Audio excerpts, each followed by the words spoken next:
Arsenal beat Aston Villa 4-2 at the Villa Park. I'm so happy. I am relieved, and to be honest, I'm actually really proud of this team. After that 1-0 loss against Everton, following that up with a 1-1 draw at Brentford, let's ignore the refereeing decisions.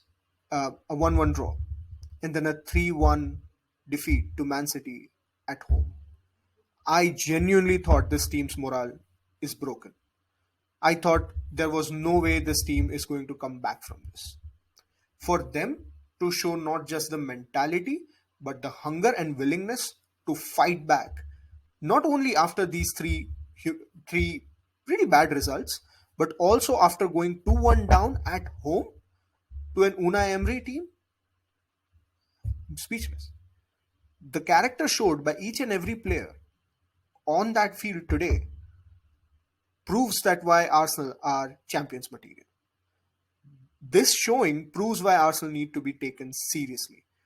And this proves anyone that ever criticized Arteta about not knowing what he was trying to do wrong. So, that said, let's actually analyze the game. While it was great to experience that last minute winner from Jorginho and that elation and that relief that all of us as Arsenal fans felt, maybe, in my opinion, at the very least, Arsenal did make some of the same mistakes we've been making in the past three games.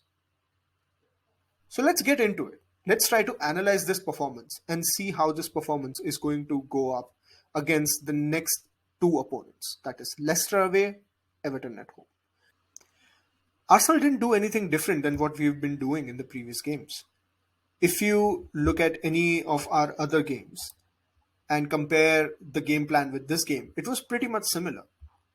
If you just look at the raw statistics, and I'm using SofaScore here, which is a free website. It's great if you are into football analysis, and this is not an ad.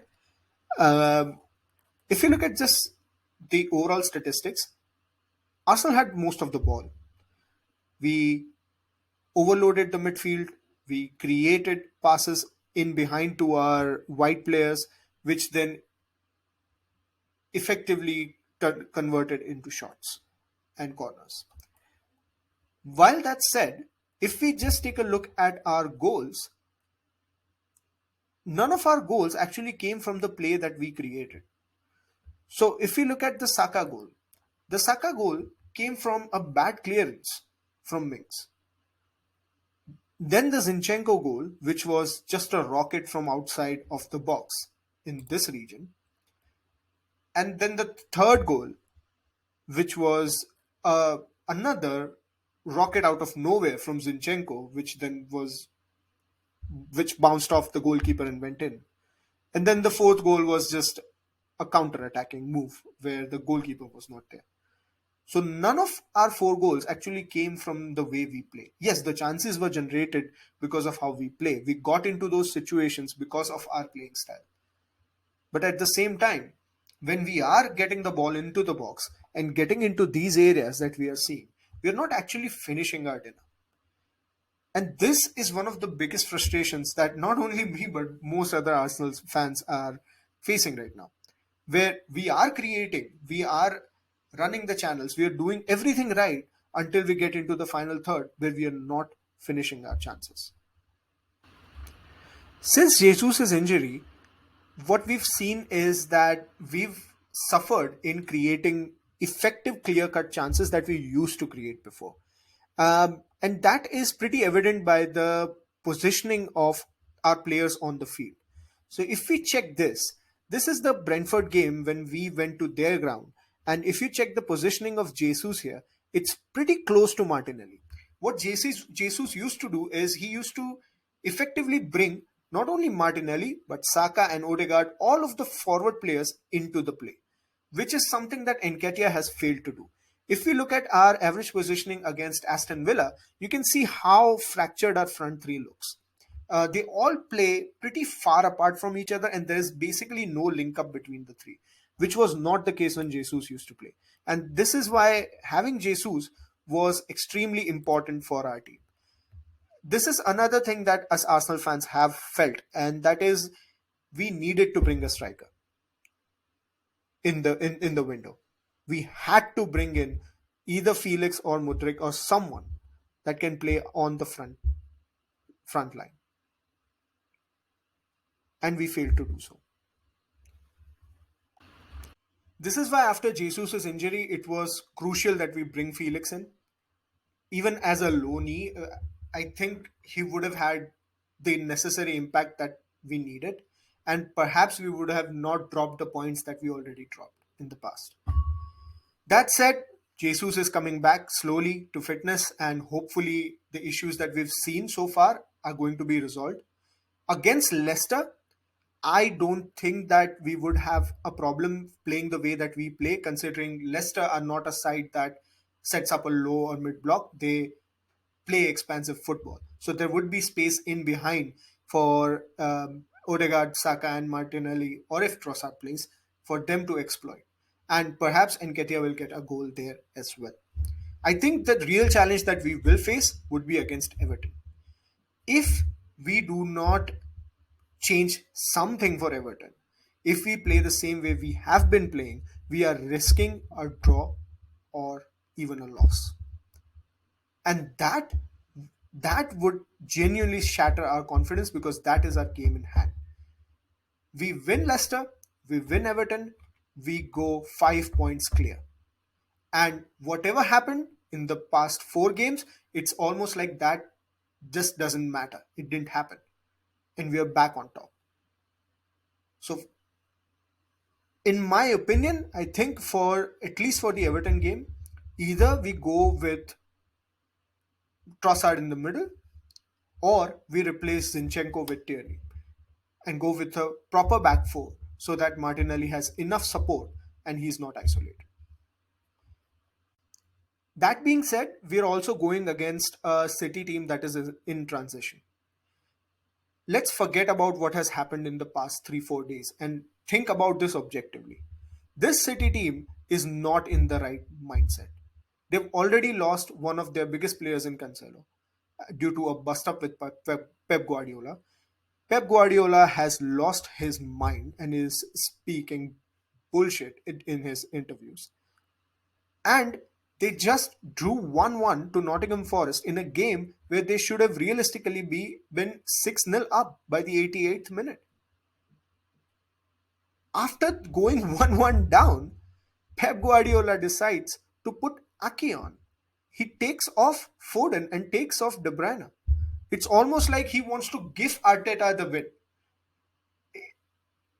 I'm not sure what's going on with this City team. So they are there to be gotten at.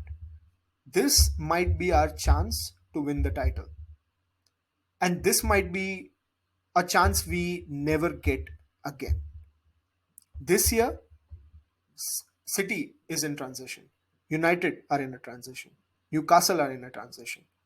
Liverpool have lost their way. Chelsea are still gelling. After 600 million spent, they still can't beat Southampton at home. So all of these teams will bounce back next year. They are all going to bounce back. Yes, we will get stronger with each year, but we do not have the financial might to compete with Chelsea, City, and Newcastle, and now even United. That being said, I'm still pretty happy with this team. I'm so proud of each and every player that has stepped up this season.